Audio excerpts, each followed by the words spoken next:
Hi friends, ఈరోజు ఈ వీడియోలో తెలంగాణలో ఇంద్రమిండ్ల పథకం కోసం ఎదురు చూస్తున్న వారికి ఒక ముఖ్యమైన అప్డేట్ వచ్చింది.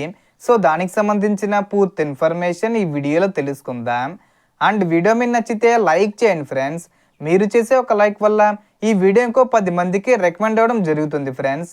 సో దాని ద్వారా ఈ ఇన్ఫర్మేషన్ అందరూ తెలుసుకోగలరు. సో ఏమాత్రం లేట్ చేయకుండా వీడియోలోకి వెళ్ళిపోద్దాం.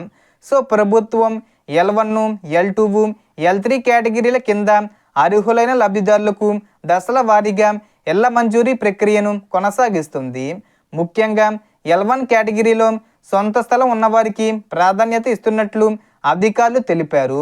అర్హత సాధించిన వారికి ఇంటి నిర్మాణం కోసం మొత్తం 5 లక్షల ఆర్థిక సహాయం 4 విడతల్లో విడుదల చేసే విధానం కొనసాగుతుంది.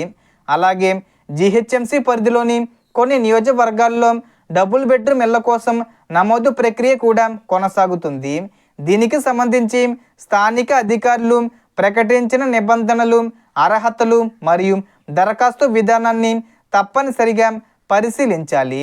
గతంలో ప్రభుత్వ గృహ పథకం ద్వారా ఇప్పటికే ఇల్లు పొందిన వారు కొత్త దరఖాస్తుకు అర్హులు కాకపోవచ్చు.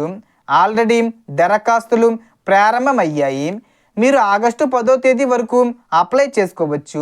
ఇది 2వ విడతకు సంబంధించిన దరఖాస్తులు అన్నమాట. ఆల్రెడీ కొంతమందికి ముందే మొదటి విడతలో ఇచ్చేశారు. ఇప్పుడు 2వ విడతకు సంబంధించి దరఖాస్తులు తీసుకుంటున్నారు. దరఖాస్తు చేసిన వారు తమ అప్లికేషన్ స్టేటస్ను అధికారిక వెబ్సైట్లో అప్లికేషన్ నెంబరు, ఆధార్ నెంబరు లేదా మొబైల్ నెంబర్ ద్వారా చెక్ చేసుకోవచ్చు.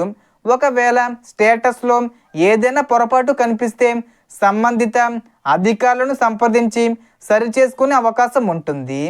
అలాగే ఇంటి నిర్మాణం చేసేవారు ప్రభుత్వం సూచించిన పరిమాణం మరియు నిబంధనలను తప్పనిసరిగా పాటించాలి.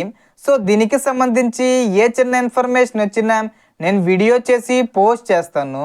ఆ యొక్క అప్డేట్స్ మీరు మిస్ కాకుండా ఉండాలంటే వెంటనే మన ఛానల్ని సబ్స్క్రైబ్ చేసుకోండి. సో ఈ వీడియోలో ఇన్ఫర్మేషన్ ఇది ఫ్రెండ్స్. మీకు ఈ వీడియో నచ్చితే లైక్ చేయండి, షేర్ చేయండి అండ్ సబ్స్క్రైబ్ చేసుకోండి.